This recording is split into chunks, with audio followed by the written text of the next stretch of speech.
I woke up to the sound of scissors. Not the gentle snip-snip of a careful haircut, but the aggressive, rapid-fire cutting of someone who didn't care about precision. My eyes flew open, and I saw my older sister Melissa standing over me, her phone in one hand recording, while her best friend Tara held electric clippers in the other. "What are you?" I started to say, but it was too late. The cold metal of the clippers touched my scalp, and I felt the vibration before I heard the buzz.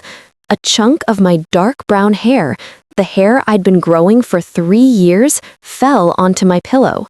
"Oh my God, this is gold!"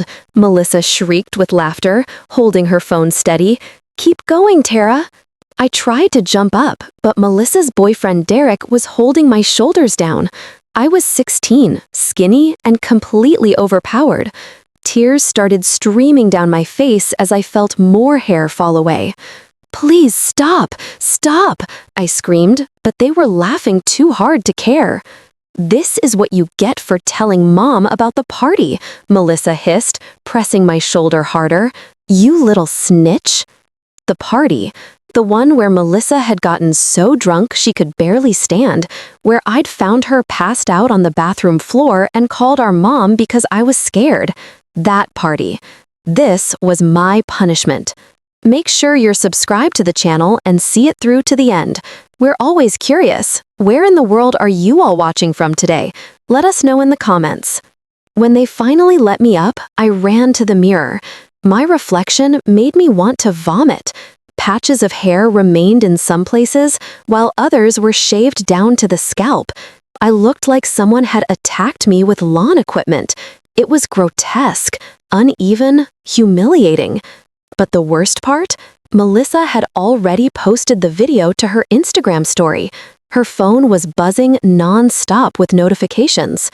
Hashtag snitches get stitches, hashtag sisterly love, hashtag karma is real. She'd captioned it with crying, laughing emojis.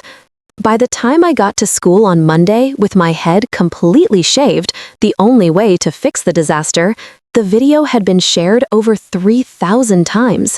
Everyone had seen it.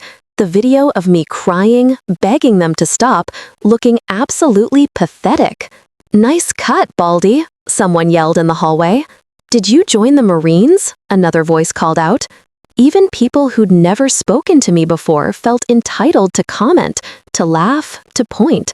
But the absolute worst was my former friend group. The girls I'd sat with at lunch since freshman year took one look at me and said their table was full. I ended up eating in the bathroom, crying over a sandwich I couldn't even taste. That night, I made a decision. I wasn't going to just survive this. I was going to make sure that everyone who laughed at me would regret it. But I needed a plan, a real one. I spent the next 2 weeks observing, learning, planning. Melissa was a senior, the popular girl everyone wanted to be friends with.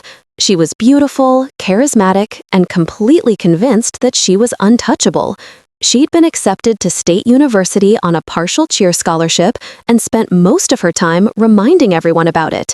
But I knew things about Melissa that no one else did. Growing up as her little sister meant I'd seen behind the curtain. I knew her secrets, her insecurities, her lies. I started documenting everything in a private journal. What I knew. 1. Melissa had cheated on every major test junior year by stealing answer keys from the teacher's lounge. She'd bragged about it to Tara when she thought I was asleep. 2. She'd photoshopped at least 60% of her Instagram photos. 3. She'd been catfishing a college guy named Brandon for 6 months, using photos of her friend from summer camp. 4.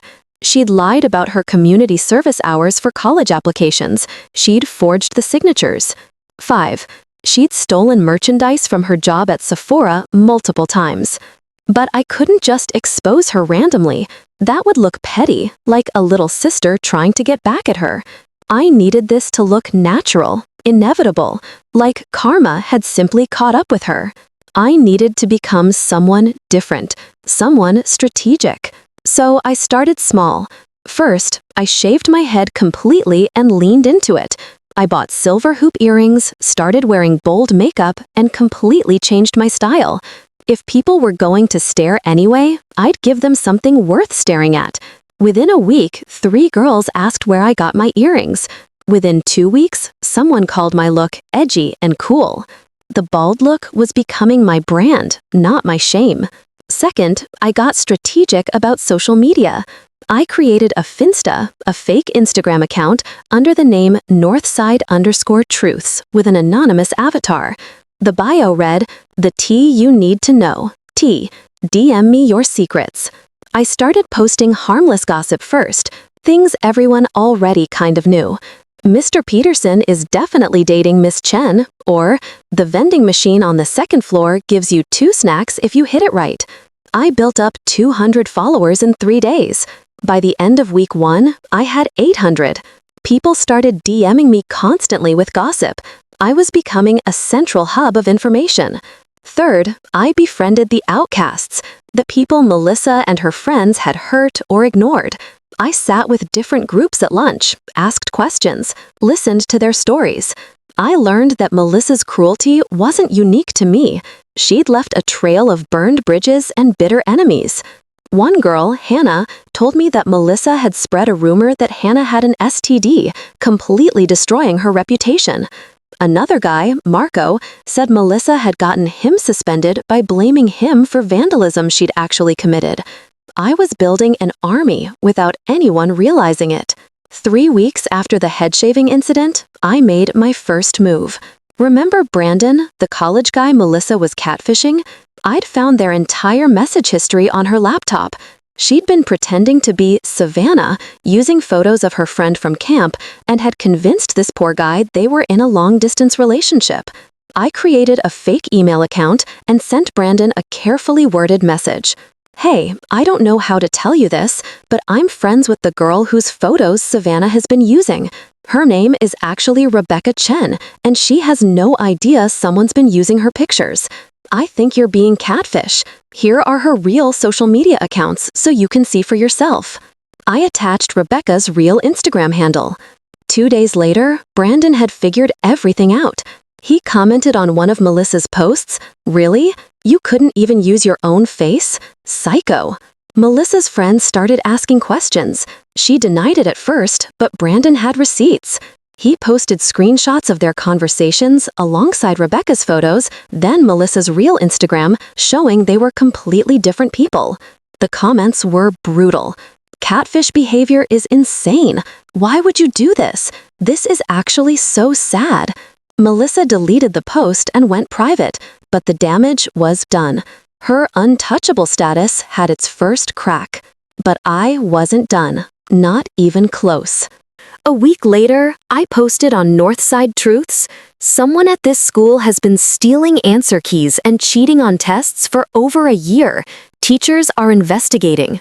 Smiley face. I didn't name Melissa. I didn't have to. The rumor spread like wildfire. Within 2 days, 3 different people had DM'd me saying they suspected it was Melissa because she'd somehow gotten a 98% on Mr. Harrison's notoriously difficult calculus final. Then someone else chimed in, "Wait, didn't she go from a C average to straight A's in 1 semester junior year?" The scrutiny was building, and I hadn't even directly accused her. That's when I made an anonymous report to the school administration. I didn't provide proof yet, I just planted the seed. You might want to look into Melissa Chen's academic history, specifically her test scores from junior year and whether she had unauthorized access to testing materials. Schools take cheating allegations seriously, especially when it involves a student applying for scholarships. 3 days later, Melissa was called into the principal's office. I watched from across the hall as she walked out 2 hours later, her face blotchy and red from crying.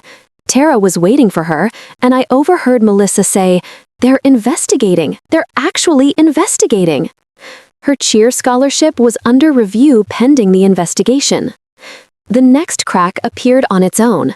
One of Melissa's co-workers at Sephora got fired for theft, and during the investigation, she'd thrown Melissa under the bus to try to reduce her own consequences. I wasn't the only one, she'd told the manager. Melissa Chen was taking stuff too. Sephora reviewed security footage and found multiple instances of Melissa pocketing lipsticks and concealer. She was fired immediately and told they were considering pressing charges. Melissa's carefully constructed perfect life was falling apart, piece by piece.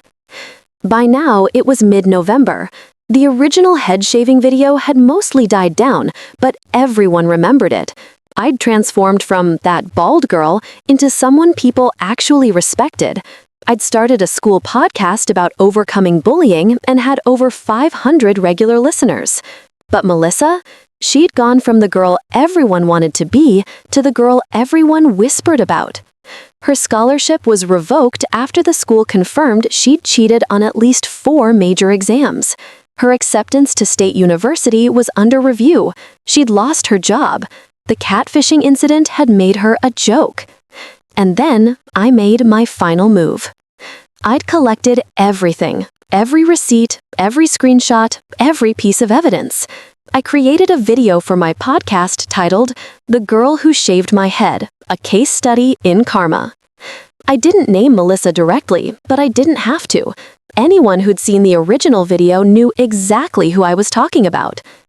In the video, I told the whole story, not just about the head shaving, but about the pattern of behavior, the cheating, the theft, the catfishing, the lies. I presented it all as a cautionary tale about what happens when you treat people like they're disposable. Here's what I learned, I said, looking directly into the camera.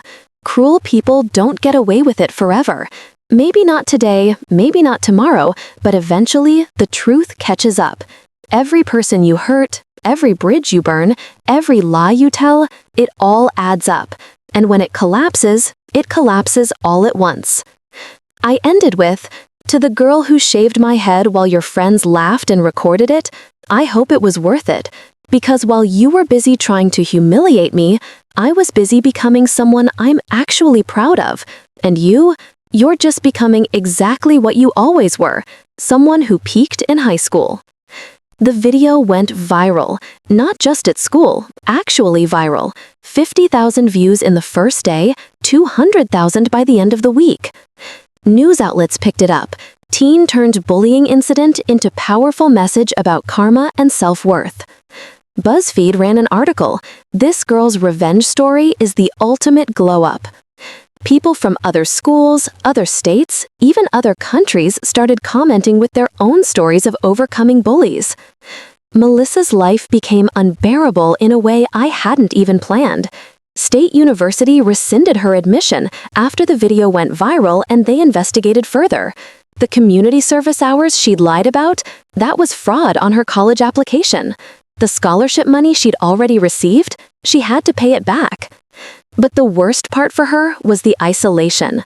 Her friends slowly started distancing themselves, not wanting to be associated with that girl from the video. Tara stopped responding to her texts. Derek broke up with her. She'd become exactly what she'd tried to make me, a social pariah. My mom, who'd initially been furious with both of us, eventually sat Melissa down and made her watch my video, all of it. When it was over, Melissa was crying. "I didn't know I'd done all that to other people," she whispered. I thought I was just having fun." "That's the problem," I told her. "Your fun was someone else's nightmare." She tried to apologize to me multiple times, but I wasn't ready. Maybe I never would be. Some things can't be fixed with an "I'm sorry."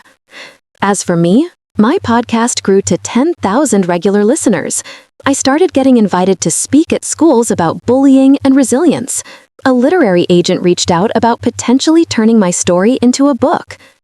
I'd been accepted to 3 universities with full scholarships, partially because my admissions essays about overcoming adversity were apparently compelling and authentic. The bald look? I kept it for 6 months, then let my hair grow back into a short pixie cut. But honestly, I kind of missed being bald. It had made me feel powerful in a way I'd never felt before. Here's what I learned about revenge. The best kind isn't about destroying someone else. It's about building yourself up so that they can't touch you anymore. Melissa destroyed herself. I just stopped protecting her from the consequences of her own actions. Every mean thing she did, every person she hurt, every lie she told, those were her choices. I didn't make her cheat. I didn't make her steal. I didn't make her catfish a stranger or forge documents.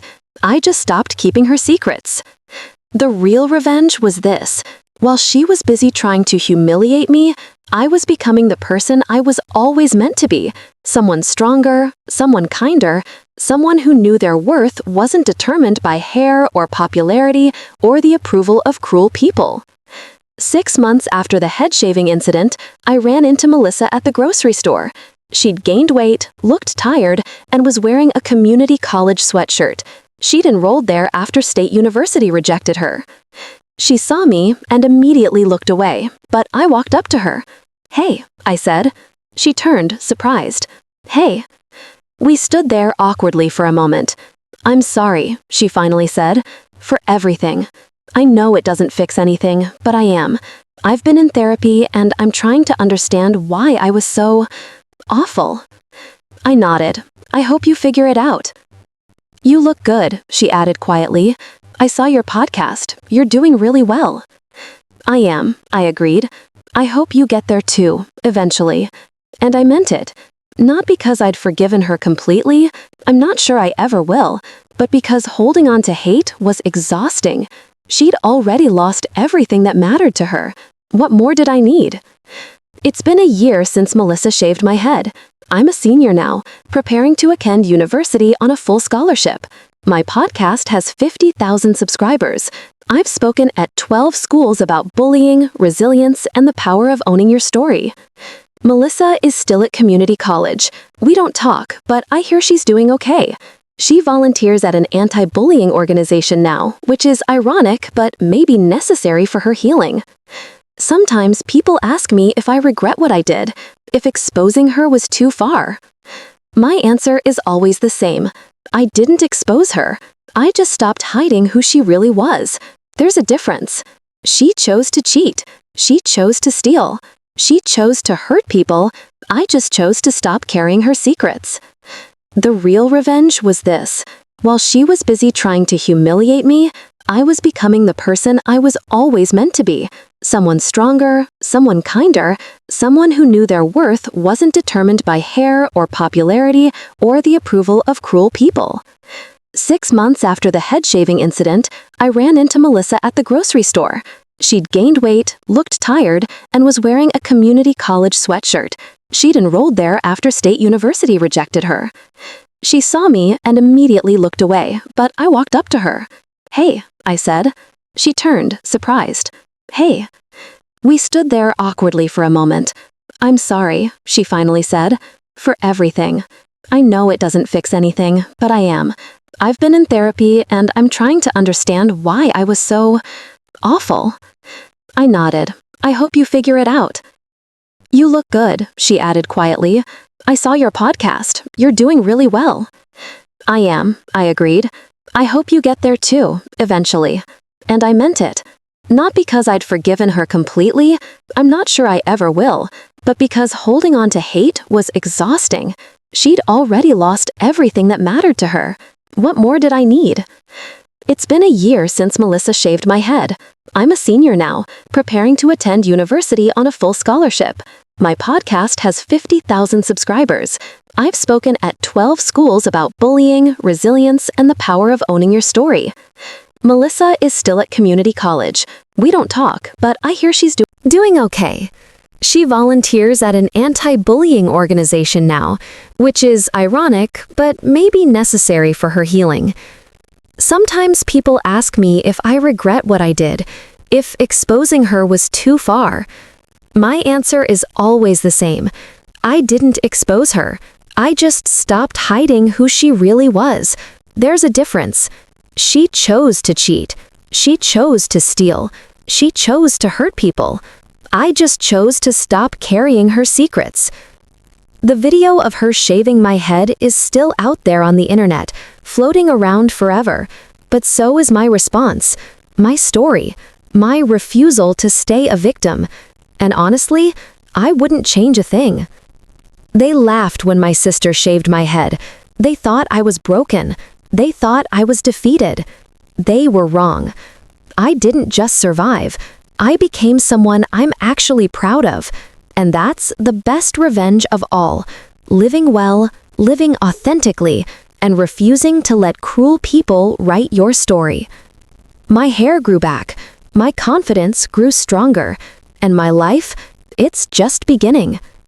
To everyone who's ever been humiliated, bullied, or broken down by someone who was supposed to love you, your story doesn't end with their cruelty.